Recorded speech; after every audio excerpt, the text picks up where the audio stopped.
Hi guys, it's Hinda and welcome to Cooking Fantasies. In today's video, we're going to be making these delicious flatbread pancakes filled with spinach and cheese. This is a traditional type of flatbread or pancake from North Africa. In Morocco, we call them Msemen, but I believe they have different names in different countries, so I'm just going to call them flatbread or pancakes. And today I'm going to be making them just like my mother and my grandmothers did it. I'm going to be digging in using my hands, make the dough with my hands. And you can make these flatbread pancakes with any filling that you like. I made here one with some smoked meat and cheese, and it tastes really amazing, just to show you that you can do it with anything that you like. And before we start, as always, I'm going to be leaving you down in the description box all the ingredients you're going to need in both the grams and the cups measurements, as well as the link to the full recipe where you can also print it. And if you haven't subscribed to the channel yet, we make a lot of easy and delicious recipes, so make sure to hit the subscribe button and the little bell to get notified whenever a new recipe is up. And let's get started.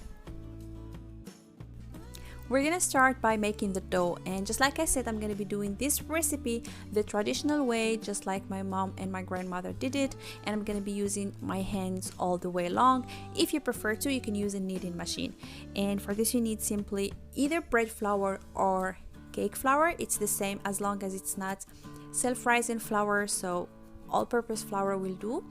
And to which I'm gonna be adding sugar, salt, baking powder, and water in room temperature.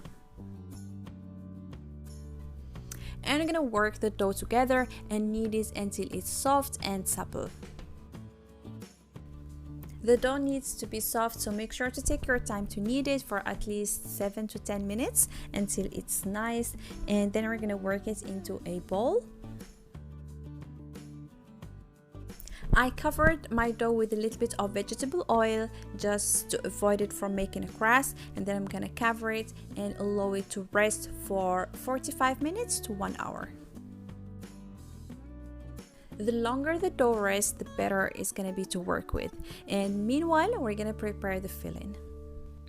To make the filling, I already washed and chopped the spinach. I also have some feta cheese. The cheese is optional, you can use any kind that you prefer. I have some leek, 1 leek that I washed and chopped, some Parmesan cheese, small onion, 2 cloves of garlic, and some parsley. And of course, for the rest of the spices and the exact amount, you're gonna find down in the description box like always. So let's get cooking. In a hot pan, I add the olive oil, to which I'm gonna be adding the onion and the leek.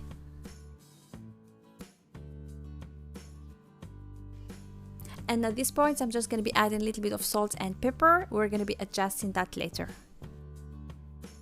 And then I'm gonna add the garlic. I have 2 cloves of minced garlic.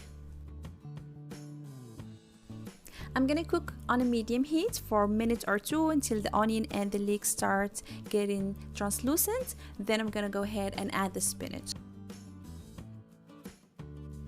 We're gonna wait for the spinach to reduce, and you don't want to cover the pan, you want all the water to evaporate. And only at this point I'm gonna be adding my spices. So I add sweet paprika, ground nutmeg, dried oregano. I add some olive oil, some chopped parsley, and squeeze of lemon juice. If you want, you can add a little bit more pepper, but we're going to be adjusting the salt and pepper later. Then stir and combine everything together, and you want to cook for another 3 to 5 minutes until the spinach is cooked and almost all the water is evaporated. As soon as I remove the spinach from the heat, I'm going to be adding my cheeses. So I'm adding Parmesan cheese and feta. You can actually add any kind or type of cheese that you prefer, but I really recommend you to add feta because it goes really good with the spinach.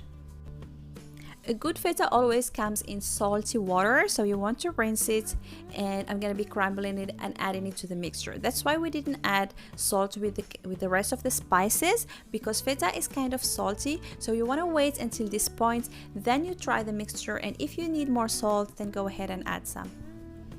Finally, I'm gonna cover my filling and allow it to cool until we need it. And back to our beautiful dough. It has been resting, so it's nice, softer, more supple, and it's easier to work with when it has had enough time to rest. And I'm using here a big tray. You can take whatever dish you prefer. You should just brush it with some vegetable oil so that the dough doesn't stick to it. And what I'm going to do is divide the dough into 9 or 10 dough balls. This depends on your pan and how big or small you want them. This is totally up to you. And if the dough sticks to your hand, just use a little bit of vegetable oil on your hands and on the dough so that you can easily work with it. And to divide the dough, I simply kind of squeeze one portion out like you see in the video. And of course, this is just an option how I'm used to do it. You can divide the dough with a scraper or a knife, however you feel like doing it. There is no wrong way. And once I have divided all my dough, I'm going to brush the dough balls with more vegetable oil so that they don't make a crust. And again, I'm gonna cover them with some plastic wrap and allow them to rest for 15 minutes.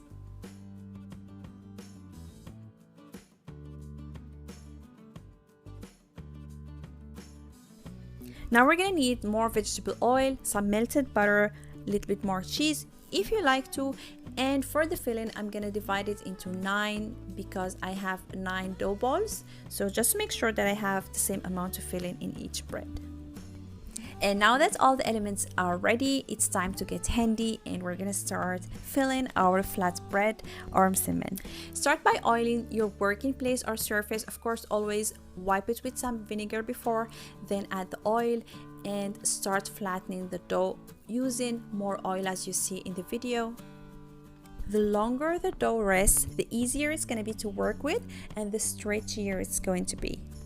And a good tip is to always start with the very first dough ball you formed and work your way till the last one, because the longer they rest, the stretchier they are. And keep adding oil and stretching the dough as much as needed until it becomes very thin and almost transparent.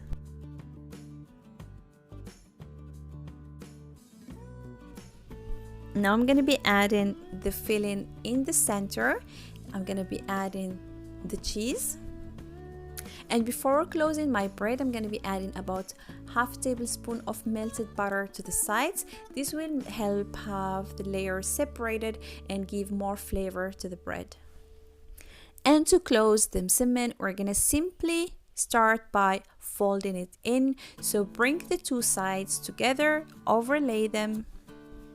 And for the remaining two sides, we're gonna simply bring one up and the other one down. The reason we do this is to have an even flatbread. Otherwise, it's gonna be too thin from one side and too thick from the other. And as easy as that, you have a kind of square flatbread. This is not yet the size we will be baking it in, but this is enough for now. We're gonna place it back in the tray, grab the next dough ball and repeat until we have all the breads ready. A good tip is to keep track of where you started, so you want to have a kind of system on your tray, because when we start baking them, you want to start baking the first one you made. And while working, don't hesitate to use oil and keep the dough covered always with some plastic wrap so that it doesn't dry out and make a crust. I have finished filling all my breads or msemens. They are ready and it's time to get baking. Using a piece of parchment paper that will perfectly fit in the pan will make all your breads even, have the same size, and will make it easier for you to transport it from your working surface to the pan. So starting with the first bread that I filled, I'm going to grab it and flatten it on the piece of parchment paper until it has almost the same size. When the pan is hot, we're gonna bring the heat to medium. It shouldn't be too hot. I'm gonna brush it with a little bit of vegetable oil. We're not gonna be frying, so not too much oil, just enough that it doesn't stick, as you see. And I'm gonna be adding my msemen or flatbread directly to the hot pan. And I'm going to immediately peel off the parchment paper and brush with some vegetable oil on this side also. And what you want to do is keep flipping it. So you don't want to wait until it's thoroughly baked from one side before you flip it, but you want to keep flipping it each a little while until it's thoroughly baked from both sides and it has a nice golden brown color. And as it bakes, you see the layers separating, and then you have the outer layer that gets flaky and a little bit crispy at some spots. It gives it so much flavor. And the good thing is these flatbread pancakes freeze perfectly. So what I like to do is prepare quite a batch, and then I would wait for them to cool, then wrap them separately and place them in the freezer, and you can freeze them perfectly for up to 3 months. And when you happen to be hungry or need a quick meal, you just grab one out of the freezer and you can immediately warm it either on a hot pan or in a sandwich maker, as I like to do sometimes when I'm in a hurry or just lazy. And guys, I wish I could describe to you how delicious these flatbread pancakes are. As you can see, it has many layers. The dough becomes flaky, so flavorful, and the filling is really delicious. And I'm really happy that I could share with you this traditional recipe that's for me very hearty, and I hope you like it. It's the first time that I share a recipe like this in the channel, and if you like it, guys, I'm going to be sharing more. And if you do try out this recipe, please let me know how it turned out. I'm always happy to have your feedback. Don't forget to check out the description box for the full recipe, and I thank you for watching and I hope you enjoyed the video. If you did, please give it a thumbs up. Don't forget to subscribe, hit the little bell to get notified whenever a new recipe is up, and see you soon in a new video. Happy baking!